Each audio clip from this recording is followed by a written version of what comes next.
Good morning, Digit fam. Adam Dowd here, and we are less than 1 month away from finding out which Avengers Endgame spoilers are actually true, and I've read every single one of them. Seriously, with all the spoilers I read, I feel like I've watched the movie 14,605 times. Oh. It is March 27th, 2019, and this is your Digit Daily. So yesterday, Huawei announced its latest flagship, the Huawei P30, and right out of the gate, I screwed it up. Yesterday, I said that the phone had 4 cameras on the back. That's incorrect, and mea culpa. Technically, there are 4 if you include the time of flight sensor. It's not a great leg to stand on, but I'm standing on it. But the cameras are the star of this particular show. There are 2 variants of the P30 and the P30 Pro. Not surprisingly, the P30 Pro is the better one, unless of course you want a headphone jack, in which case the P30 is your Yahtzee. But for the purposes of this podcast, we're going to focus on the P30 Pro, and let's get the boring stuff out of the way first. 6.4-inch curved OLED display, Kirin 980, 8GB of RAM, up to 512GB of storage, stupid nano SD expandable storage, IP68, yada yada. It's a flagship phone. So let's just take a look at those cameras, shall we? Rolling down the back of that phone, we have a 40-megapixel main shooter, a 20-megapixel ultra-wide, and an 8-megapixel 5x optical zoom periscope lens, and the aforementioned time-of-flight sensor, of course. It's the optical zoom lens that warrants the most discussion. You see, most camera modules are mounted in the phone from back to front, which is why some phones have camera bumps. You need the physical space in order to accommodate the lenses and the sensors, etc., etc. What the P30 does is turn that lens 90 degrees so that it runs along the back of the phone and then gets redirected via a periscope prism. This is what allows the 5x optical zoom, and the initial reports say the zoom function is pretty slick. The camera setup itself scored a DxO mark of 112, which is the highest yet.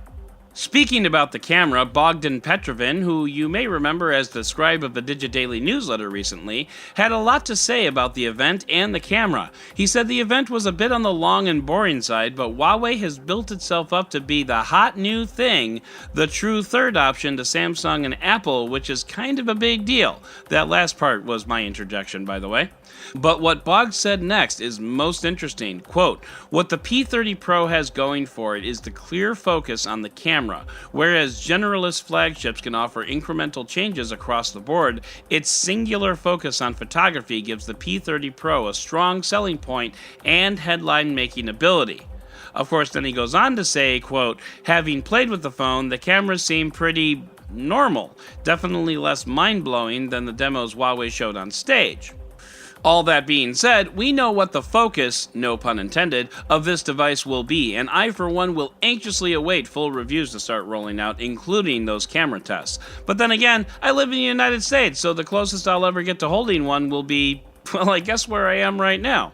So while I go ahead and swallow that disappointment, let's head into the roundup! You remember that Apple and Qualcomm are not sending each other Christmas cards, right? Well, an ITC judge has found Apple guilty of infringing on 2 Qualcomm patents, resulting in a possible import ban on some iPhones into the United States. Ouch! Now, this is the legal system, so nothing is set in stone. This could not result in a ban at all, or it could have a ban and then be lifted, but whatever the case, it sure makes a great headline, and that's why we report on it. The BBC has pulled all of its podcasts from the Google Podcasts app and Google Home and Assistant. This comes at a time when I'm personally working on getting our podcast into Google Home, but, hey, whatever.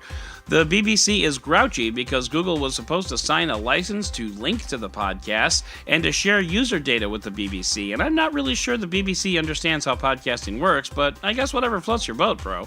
Meanwhile, you can still listen to the Digit Daily on Google Podcasts, and we welcome you. And speaking of Google Podcasts, the service seems to be auto-transcribing podcasts and embedding that data into the source code of the podcast in the app.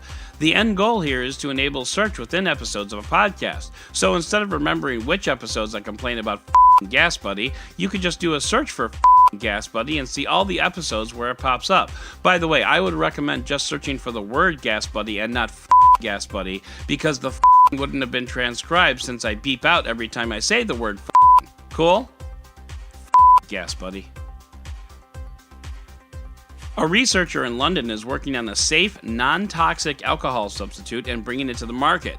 This substance would have all the drunk with none of the hangover, which, by the way, is totally possible if you're not an amateur. But anyway, on the one hand, my Star Trek geek flag is waving because this is basically synthahol from the show. But on the other hand, well, I guess this isn't really an other hand, except that I like rum, so if you can get it to mix as well with Coke as rum, I'll try anything once, but if it doesn't work, I'll still have rum. So you remember that EU vote that we talked about yesterday that passed the bill that will probably break the internet? Yeah, so according to Boing Boing, some Swedish moron politicians pushed the wrong button on that vote. They meant to vote no, but voted yes, and apparently that wrong button was the difference between pass and not pass.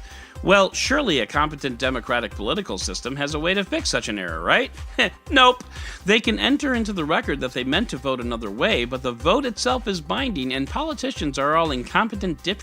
Both the politicians that put together such a stupid system and the Swedish dip question.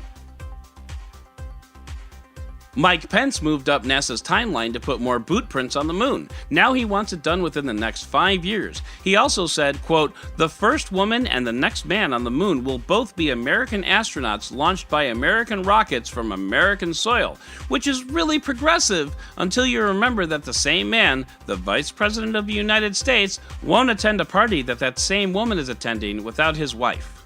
You were so close, Mike. So close. And finally, it's been a while since we talked about a Reddit thread, so one user asked the question, what game is easy to learn but also very satisfying to play? Answers in the thread range from Minesweeper to Doom to a game called Secret Hitler, which doesn't sound like it would be too much fun. But I have to wonder, in the 19,000 plus replies on this thread, did no one read the question and instantly think, hide the sausage? So that's going to do it for today's Digit Daily. If you'd like to learn more about any of these stories, check out the links in the show notes and subscribe to our daily newsletter on Digit.com. And if you like what you heard, subscribe and leave a review on your favorite podcast player. Also be sure to tell your friends about DigitDailyPod.com. Once again, I'm Adam Dowd, Dead Technology on Twitter, and we'll talk again tomorrow.